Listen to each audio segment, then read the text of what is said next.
ఈయన లాంటి నాయకుడు నాకు తెలిసి ఎవ్వరూ లేరు. ఈయన వ్యవసాయం కోసం పెట్టిన ఒక్కొక్క పథకం మట్టికి ప్రాణం పోసినట్టుంటది. ఈయనకున్న ప్రాబ్లం వల్ల ఏందంటే స్పీడ్.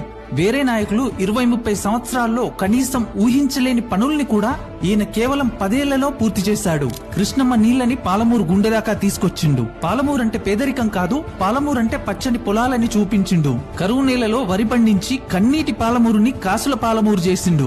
రైతు చేత్తో విత్తనమేసే ముందే రైతు జేబులో రైతు బందేసిండు. రైతు కళ్ళు మూసినా ఆ ఇల్లు వీధిలో పడకుండా పరుగు కాపాడిండు. 70 ఏళ్లు ఫ్లోరైడ్ తో వంగిపోయిన నల్గొండాని నిటారుగా నిలబెట్టిండు. కంటి వెలుగుతో లక్షల మంది కళ్లల్లో వెలుగు నింపిండు.